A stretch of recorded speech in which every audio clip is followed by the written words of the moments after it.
A magical storybook opens, revealing the tale of Jack and the Beanstalk, inviting wonder. Once upon a time, in a humble cottage at the edge of a wide green valley, there lived a poor widow and her only son, a cheerful boy named Jack.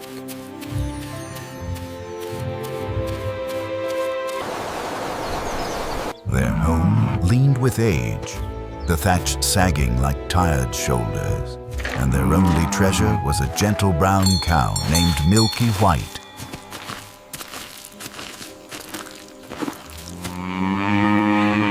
Who gave milk that sustained them through the hardest days. But as the seasons turned, Milky White's milk ran thin. Jack's mother sold what little butter she could, mended clothes for neighbors, and prayed for better fortune.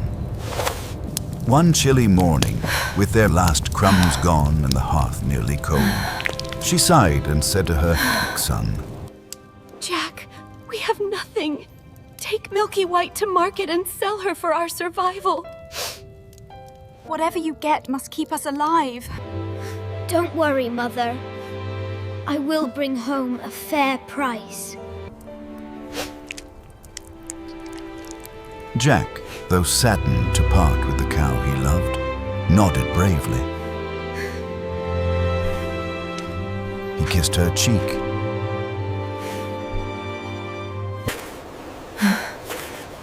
Took Milky White's rope and set off down the lane toward the village market.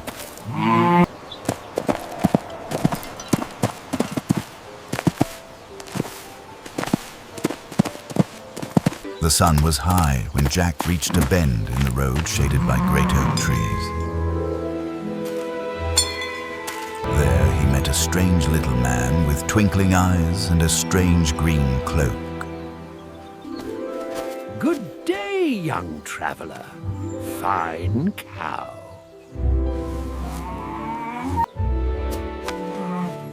So you seek gold for her, I suppose? Jack explained his errand. Yay, sir. Enough to buy food for my mother and me. These are no ordinary beans. Plant them tonight, and by morning you'll see wonders beyond imagination. Beans for Milky White. Magic beans. Their worth is greater than any coin. Trust what grows unseen. Jack hesitated. He was young, curious, and half hungry for adventure. The man's voice carried the weight of secret truths. After a long pause, Jack traded Milky White for the 5 beans, tucking them carefully into his pocket. When he reached home, his mother stood waiting at the door. Tell me everything, son. Did you sell her? Look, Mother. Magic beans. Something wonderful. Oh, Jack, what foolishness is this? She seized the beans and flung them out the window, trembling with anger and despair. You've traded our last hope for nonsense. Now we'll surely starve. Jack tried to comfort her, but she turned away, weeping quietly by the fire.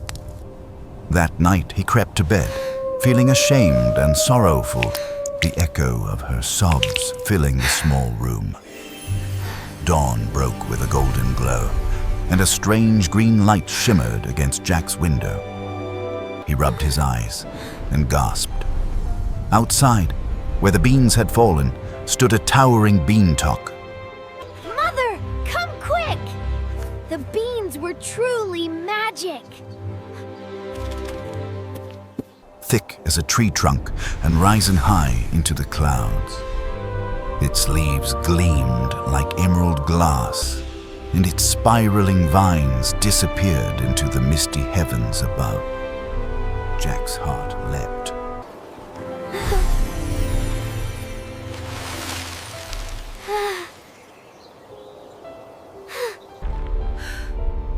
Don't go climbing such nonsense, Jack. You'll break your neck.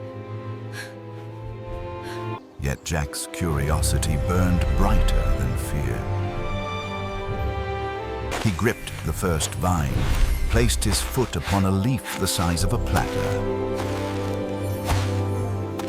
and began to climb. Higher and higher he went, through drifting mists and cool breezes that smelled of rain and sky. Birds circled beneath him, their wings now mere dots below. The world shrank. Fields and cottages became a patchwork of color far beneath his dangling feet.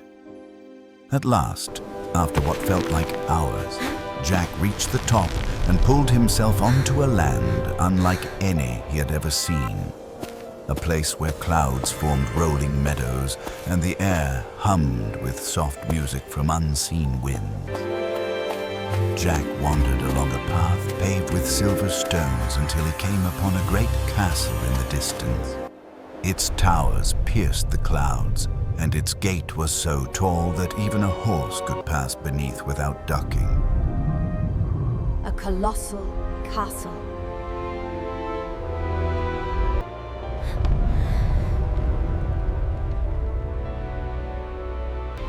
Near the gate stood a woman, a giantess, with kind eyes and arms strong enough to lift a tree. Good morning, ma'am. Could you spare a bite?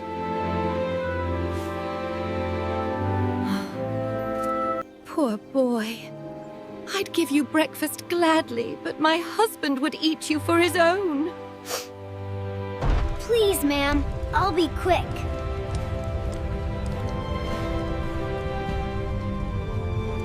Pity stirred in her heart.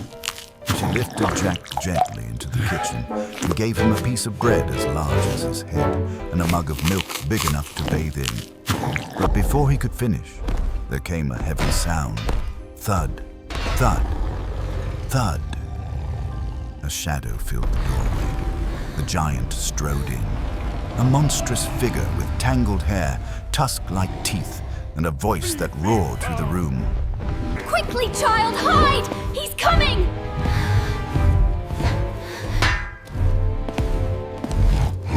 Fee-fee-fum! I'll grind his bones to make my bread. You smell nothing but the wind, dear. Hunting too long.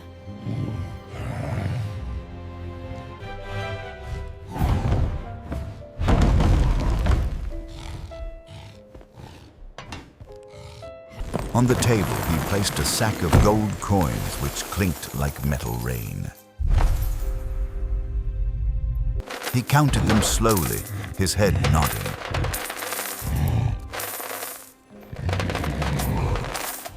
Until he fell fast asleep. When the snores grew deep and thunderous, Jack crept out, took one small sack of gold, and ran as fast as he could. Down the beanstalk he slid, leaves whipping his face, until at last he landed safely beside his cottage. Mother! Mother! Look what I've brought! From the castle in the clouds. The giantess. The treasure. Though frightened by his tale, she could not deny their sudden fortune. For a time, they lived well, buying food and repairing their cottage.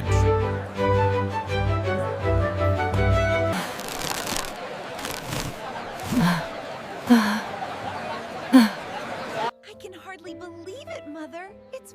But the gold did not last forever. When the last coin was spent, Jack looked once more at the towering beanstalk swaying in the sunlight. Please, Jack, don't go. It's too dangerous. I will climb again. Perhaps there's more to be found. And so, he climbed the beanstalk once more, up through cloud and wind, until he reached the land above again. At the castle gate, the giantess frowned when she saw him. You again! My husband will eat you alive! But Jack's charm and politeness softened her heart. Reluctantly, she hid him inside a great copper pot.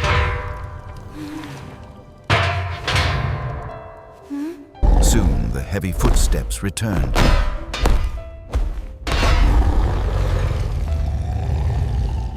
Fee-fee-fo-fum. I smell the blood of an Englishman. You are dreaming indeed. Sit and eat your breakfast. When the giant finished his meal, he bellowed.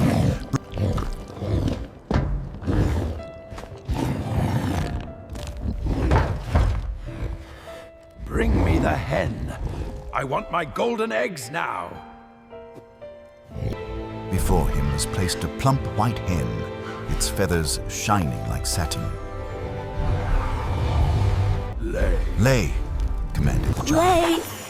At once, the hen laid a golden egg, bright as the sun.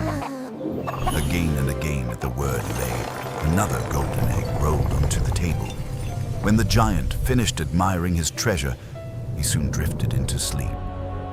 Jack waited for the snores.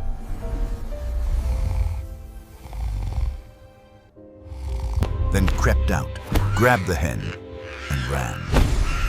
The hen squawked once.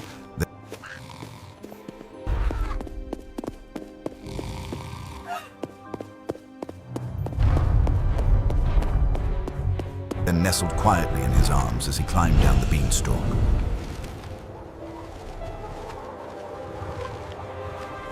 At the bottom, his mother was waiting anxiously.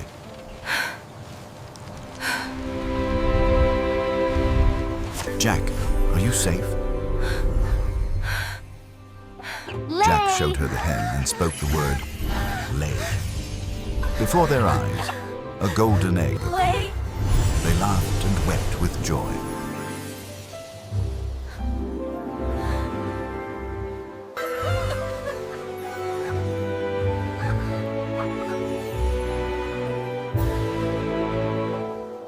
But Jack's curiosity, or perhaps destiny, was not yet satisfied.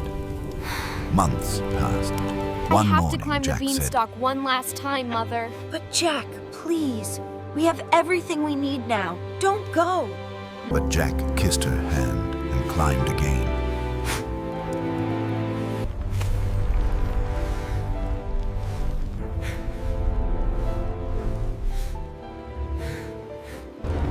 The giant returned.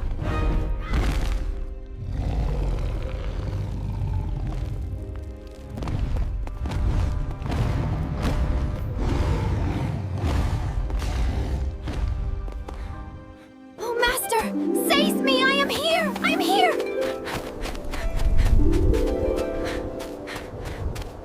Faster! Faster! Flee the sky! The angry giant draweth nigh. Jack hacks at the beanstalk's base with his axe, beginning a momentous, climactic action.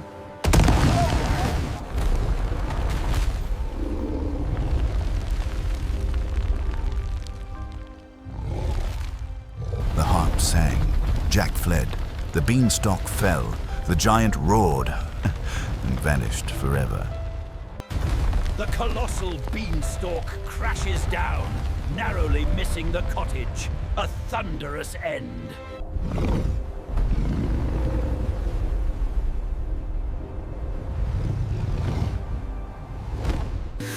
From that day forth, Jack and his mother lived in comfort and kindness. The hen laid golden eggs.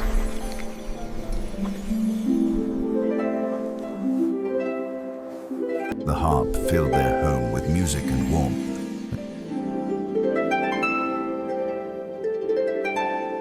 Jack never forgot what he had learned.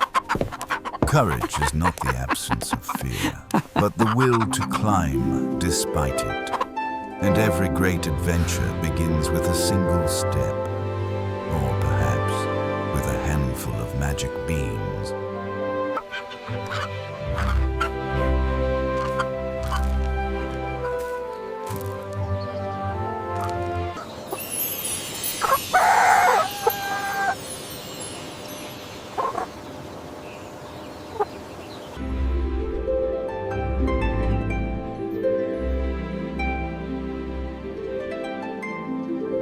The golden dust shimmered brightly, revealing the path through the whispering woods.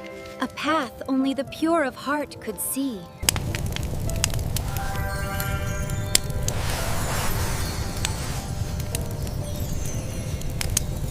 And adventure begins with a single step. Or perhaps with a handful of magic beans.